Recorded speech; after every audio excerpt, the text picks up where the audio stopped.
Hello, welcome back. And as we added our header section nav element classes inside the CSS, it's time to design it. And first, we are going to design this left div, which is the left section of the our Facebook project, which is this section, which is the logo section and search input section. So let's get started. So first of all, we need to remove this background red property because we don't want to add the background red color to our flex items. And let's scroll up to the top, and we will select the body. The element selected for the body is the body. We will select by the element selected, and we'll say select the body, and we will add a background color of a light gray, which is given here. And let's add this color. This color value is hash f0 f2 f5, and we save the file. You will get this color for the body. Let's refresh the page. As you can see, the body has a slightly gray, which is this color. So let's add the header, a white color. So for the header, we scroll down to our header wrapper, and we'll say give a background of white. For the white color, we use hash fff, and this will add a white color to our header wrapper. And when we refresh the page, you will see it's added the white color to our header wrapper. So let's move on to our left div. So inside the left div, we have the logo. Here is the logo, and here is the logo icon, which is the font awesome icon. For the font awesome icon, we can easily resize the icon by the font size property. So we will add a font size property instead of an height property.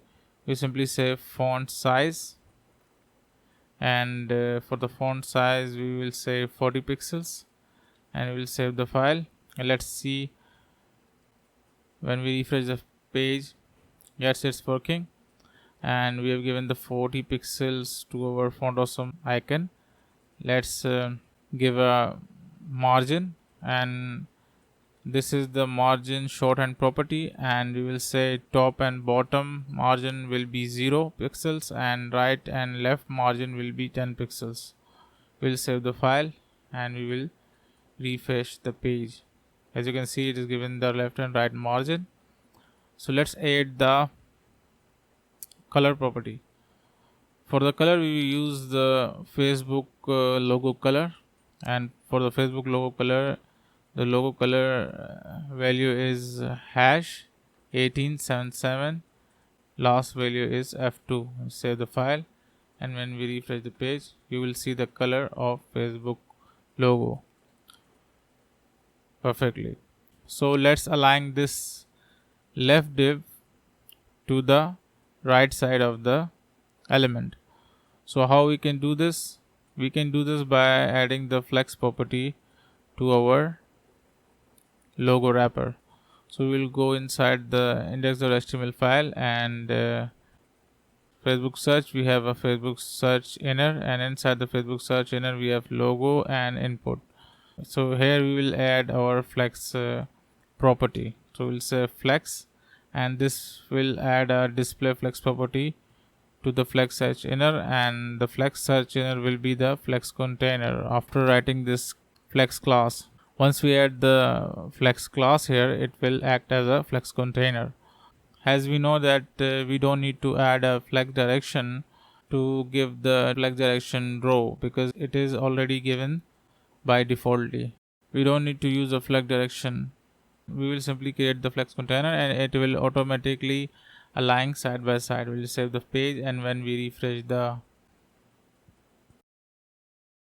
so it's easily aligned on the right side. And let's give the background to our input wrapper. So for the input wrapper, we go into the index.html file, and when we scroll down and see where is the Facebook input, here is the Facebook input, and you can see we have a font awesome icon inside the spawn element, and we also have a input field inside the spawn element, and these both element is wrap inside the Facebook input. So we will add our style inside the Facebook input.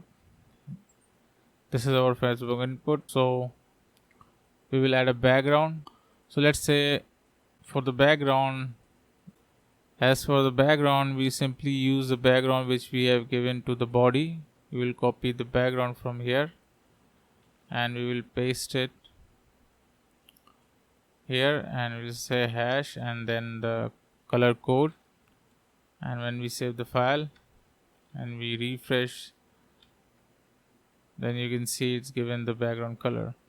So let's give a border radius. What it does, it will round the corner for the wrapper. So as you can see, it's given the round corner, and this is a border radius property which is given to this wrapper. So we will say border radius, and border radius we will say 50 pixels, and we save the file. And when we refresh the page, refresh the page, you will see the difference. You will see it's round the corner because we have given the border radius property. So we will add a 50 pixels for the border radius and it will do the job. And now we need to give a padding. So for the padding, we use padding shorthand property, and we will say top and bottom padding will be 10 pixels and right and left padding will be 20 pixels. When we save the file and when we refresh the page, you will see that it's given the left and right, top and bottom padding. But we don't need the default background color for the input text. So for input text, we will not use a background color. So removing the background color for the input, we will style the rule which is selecting the input. So this is selecting the input of the Facebook input. We will say inside the Facebook input, remove the background. So we will say background, and the value will be transparent because this value will remove the background and it will empty it. And when we refresh the page, you will see that it's given the empty background. But as you can see, it has a border and we need to remove that as well.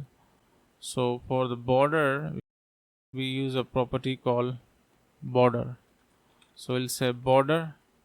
To remove the border, we simply say none, and that will remove all the border from the input field. So when we refresh the page, you will see it's removed the border. And now it's time to give the font size and the width. So we simply say font size will be 16 pixels.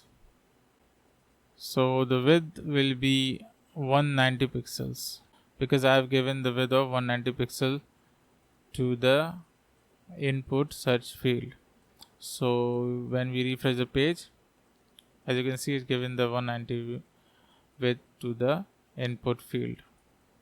Now it's time to design this icon. So this icon is inside the span element, which is here.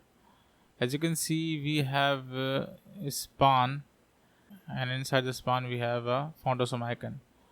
So we can do this in a two different way. So as we scroll up and say for the search icon, we give a color of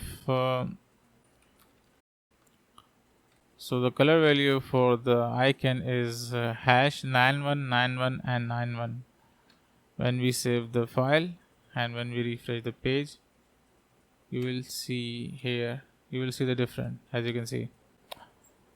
So we need to move the icon slightly from the right. You can see that the icon is slightly shifted to the left side. This can be done by the margin property, but we are going to do that later, not with the margin property. We will do that with the position relative property, and we will move slightly to the left side. So So that's it for now, and see you in the next lecture.